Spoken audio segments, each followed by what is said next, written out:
Hello guys, siguro damang-daman nyo talaga yung sobrang init na panahon ngayon sa Pilipinas. No, talaga parang hurno. At syempre, hindi lang tayo yung naiinitan. Pagpasok natin ng sasakyan natin, kahit pa covered parking yan, talagang 'di ba sobrang init at nahihirapan yung aircon natin.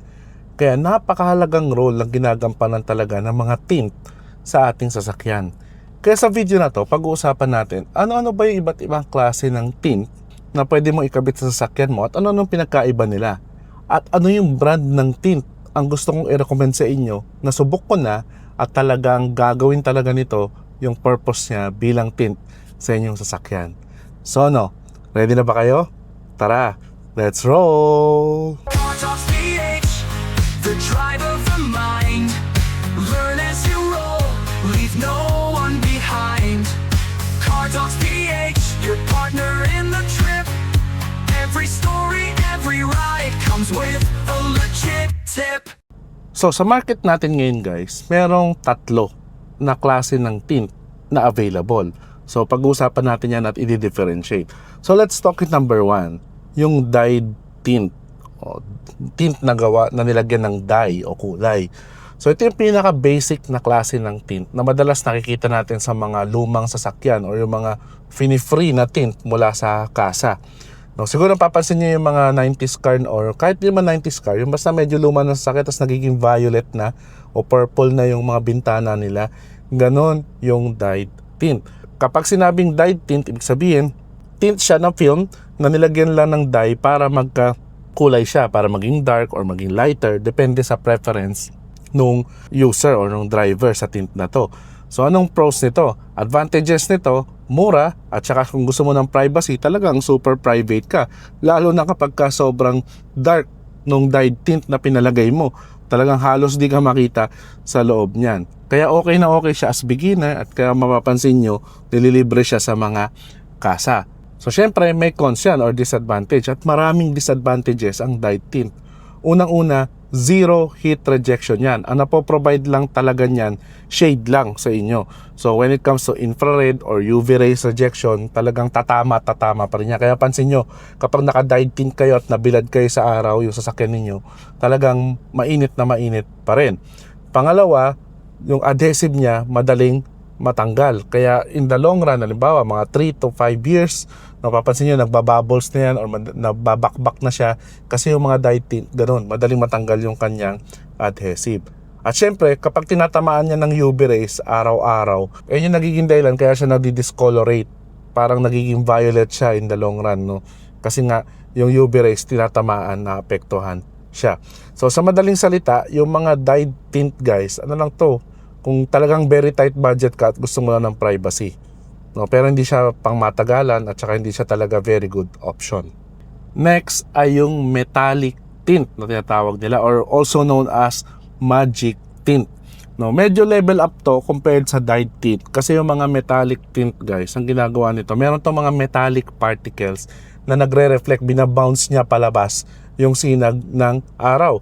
Kaya yung UV or yung heat rejection niya mataas kumpara sa mga dyed tint kasi nga halos wala kang makita kung galing ka sa labas. Ganun to katindi, 'di ba? Yung iba nga 'di ba nananalamin na sa mga windshield natin o sa bintana natin, akala nila walang tao sa loob ng sasakyan kasi ganun katindi yung pag-block niya ng view mula sa labas. Kaya yung privacy mo talaga dito secured na secured kapag ka metallic tint yung pinakabit mo. Kaya ang advantages ng mga metallic tint, hindi yan basta-basta nag-fade, tumatagal yan. No, hindi kagaya ng mga dyed tint, no, maganda yung kanyang heat rejection nga, no, nire-reflect niya yung heat palabas, kaya hindi nakakapasok basta-basta sa inyong sasakyan. Kaya mas malamig yung feeling ninyo kapag kayo ay naka-metallic tint compared sa mga dyed tint. Pero syempre, hindi rin yan perfect. Meron ding disadvantages yung mga metallic tint.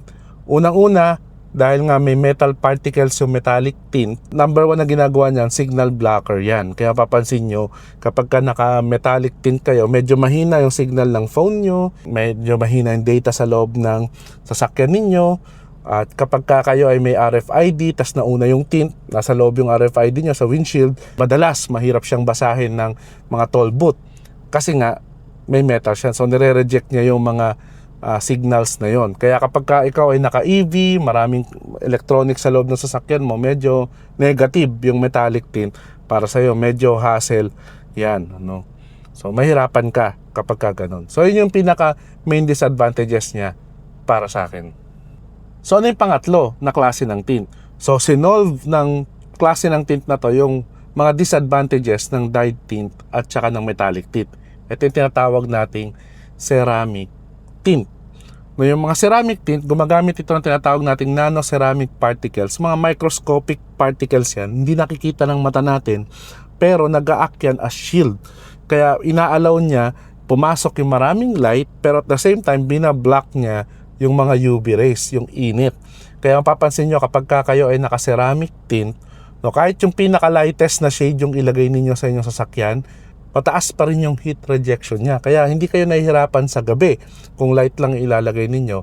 Pero at the same time, sa tanghali or sa sobrang tirik yung araw, mataas pa rin yung heat rejection niya. Kaya okay na okay ito kung gusto nyo ng privacy, gusto nyo ng mataas na heat rejection, at the same time, hindi kayo mahihirapan sa gabi. So yun yung purpose ng ceramic tint. Kaya wala tayong masasabing disadvantage nito kasi ito talaga yung pinaka gold standard ngayon when it comes sa mga klase ng tint. So binanggit ko sa inyo kanina, ano ba yung marerecommend ko na brand ng tint na ceramic? Well, ito nakakabit ngayon kay Blake. Ito yung Platinum Ceramic Tint o yung kanilang Onyx series. Bakit ko nare-recommend sa inyo to? Kasi talagang alam natin, kilalang kilala ang Platinum na brand sa paggawa ng mga tint sa ating sasakyan. Reliable brand ito. Meron itong 99% UV rejection, high infrared rejection din. At kapag ka ikaw ay gumagamit ng RFID, mga electronics sa iyong sasakyan, wala siyang signal interference, wala siyang signal blockers. Kaya makakasiguro ka na kapag ito yung tint mo, nagpakabit ka ng RFID, hindi na kailangan i-cut yung tint mo. Tiwala na sila dito na talagang gagana yung mga RFID sa mga toll booths. At syempre, ang maganda sa kanya, color stability. Hindi ito nagba-violet, dito nag-fade kahit mahabang panahon.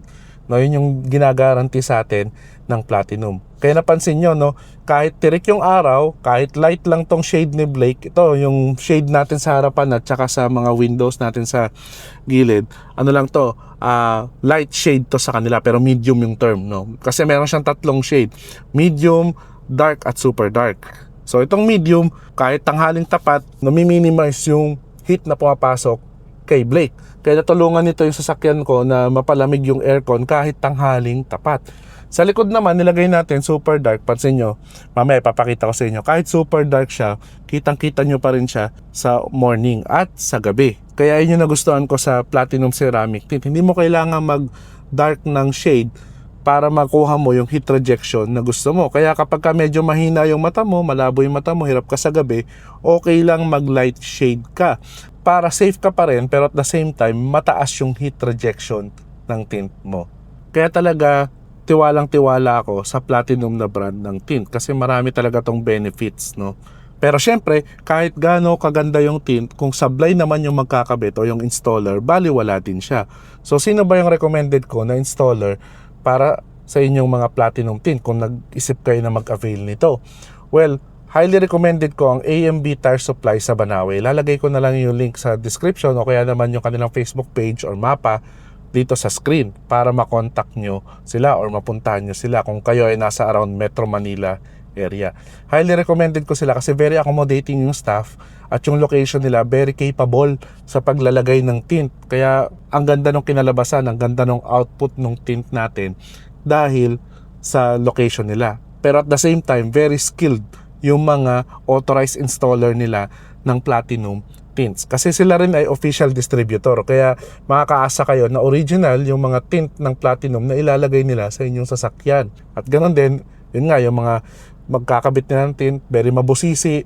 No, kapag tinanggal nila yung lumang tint mo, talagang sisiguraduhin nilang walang mancha, walang matitira. Kaya pagkakabit ng tint mo, napakaganda. Kaya papansin nyo, di ba, na parang nagmukhang bago yung mga glass ni Blake. Kasi nga, ang ganda ng pagkakakabit nung kanilang tinter. Kaya very nice, no? Highly recommended ko talaga. Kung kayo ay nasa around Metro Manila area, puntahan nyo na yung AMB Tire Supply sa Banawe. Pero syempre, kung kayo ay outside Metro Manila, ililink ko din dito, o itatag ko rin sa video na to, ang official page ng Platinum Tint Philippines. Para pwede kayo mag-chat sa kanila, mag-inquire kung merong mga authorized installer or distributor na malapit sa inyong lugar. Para masigurado nyo na legit at talagang original yung ikakabit sa inyo na Platinum Tint. So yun lang guys, yung mga klase ng tint. Sana nakatulong sa inyo yung video na to kung kayo nag-iisip magpakabit ng tint. Lalo na ngayon, napakainit na ng panahon sa Pilipinas at talaga malaking tulong yung tint sa ating mga sasakyan. At syempre, kung gusto nyo nga magpakabit ng Platinum Ceramic Tint, visit nyo yung AMB Tire Supply or contact nyo yung Platinum Tint Philippines Facebook page para makahanap kayo ng authorized distributor at installer na malapit sa inyong lugar. Syempre, kung nakatulong sa iyo yung video na to, click mo naman yung like button at share mo na rin sa mga friends mo na naghahanap ng tint na quality, na ceramic tint o kaya naman naghahanap ng information regarding sa mga klase ng tint. Siyempre, kung hindi ka pa naka-follow or naka-subscribe kay Car Talks PH, click mo na rin yung follow button o subscribe button, pati notification bell para updated ka palagi sa mga latest happenings sa ating channel. To the next videos guys, always remember, drive safe and enjoy!